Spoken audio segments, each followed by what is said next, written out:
Hello အားလုံးပဲမင်္ဂလာပါနိုင်ငံတော်အကြီးအကဲများနဲ့တပ်မတော်အကြီးအကဲများတည်စေရန်အတွက်ကျွန်တော်ခေတ်ပုံကအနေနဲ့အရေးကြီးသတင်းလေးကိုတင်ပြချင်ပါတယ်116ပေါ့2026ခုနှစ်တလပိုင်း1ရက်နေ့ည9:40မှာရထားတဲ့အရေးကြီးသတင်းဖြစ်ပါတယ်ကျွန်တော်တို့နိုင်ငံအတွက်အရင်အရေးကြီးပါတယ်နံပါတ်1ချက်ပဲခူးတိုင်းပြည်မြို့နယ်နဲ့အုပ်ဖို့ပြည်မြို့နယ်နဲ့အုပ်ဖို့ဝန်ကျင်မှာအကျန်းဖတ်သမားတွေကယာနဲ့ချီပြီးစုဖွဲ့နေရဲဆိုတော့တိကျတဲ့မြေပြင်သတင်းရပါတယ်နောက်တစ်ခုအဲ့တပ်ဖွဲ့မှာယာနဲ့ချီလာတဲ့အဖွဲ့မှာဒရုန်းတပ်ဖွဲ့တွေပါလာတယ်ဤပညာအရင်အဆင့်မြင့်တယ်လို့သတင်းတိကျရတယ်နောက်တစ်ခုတိုက်ပွဲဖြစ်ပွားတဲ့အချိန်မှာကုသဖို့တဲ့ဆေးတပ်ဖွဲ့တွေပါလာတယ်နှစ်ခါပြန်ပြောရရင်ပြည်အုပ်ဖို့ဝန်ကျင်မှာအကျန်းဖတ် PDF တွေဟာယာနဲ့ချီပြီးစုဖွဲ့နေတယ်ဒရုန်းနည်းပညာအမြင့်တဲ့တပ်ဖွဲ့တွေပါလာတယ်။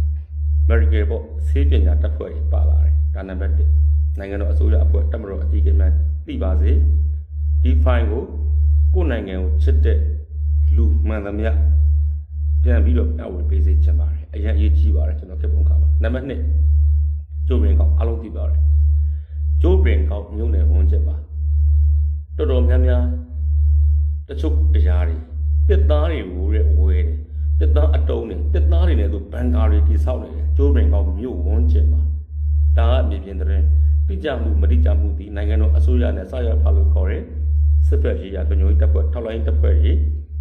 မြေပြင်သတင်းတွေအရေးကြီးပါတယ်ကျိုးပင်ကောက်မှာတစ်သားတွေကိုဝယ်ပြီးတော့တစ်သားအလုံးတွေနဲ့ဘန်ကာတွေတိဆောက်နေတယ်ဒါနံပါတ်1ချက်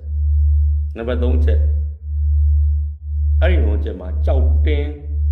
ကွင်းဆိုရဲရွာရှိရဲ့တဲ့ကြောက်တင်းကွင်းအဲ့ဒီအနားမှာ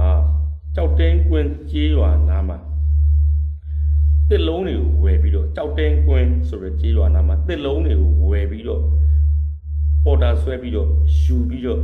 တရားတွေအမြန်ဆောက်နေတယ်တဲ့အဲ့မှာကျွန်တော်ဒုတိယပြသွားတာကကြောက်တင်းကွင်းကြေးရွာနားမှာတစ်သားတွေကိုဝယ်တယ်အားရမစုဆောင်းတယ်အဲ့တစ်သားအတုံးနေနဲ့သူတရားတွေအမြန်တိဆောက်နေတယ်ဒါနံပါတ်3ချက်နံပါတ်4ခမရ6အမှတ်6ခြေမြန်တရင်ပြန်ပြောမယ်နော်အရေးကြီးတယ်နံပါတ်4အနေနဲ့အမှတ်6ခမရ6အမှတ်6ခြေမြန်တရင်ကိုဒီရပ်ပိုင်းမှာအပီးဝင်တိုက်မယ်လို့ပြောတယ်ခမရ6ကိုအပီးအပိုင်းဝင်တိုက်မယ်လို့ပြောပါတယ်အဲအားထောင်ချပြီးတော့ဒါနံပါတ်4နံပါတ်5ရန်ကုန်ပြည်ကားလမ်းကိုကတ်တောက်ပြဖို့ကတ်တောက်ပေါ့ဗျာကတ်တောက်လုပ်ပြမယ်သူတို့ရန်ကုန်နဲ့ပြည်ဆက်တဲ့ဟာ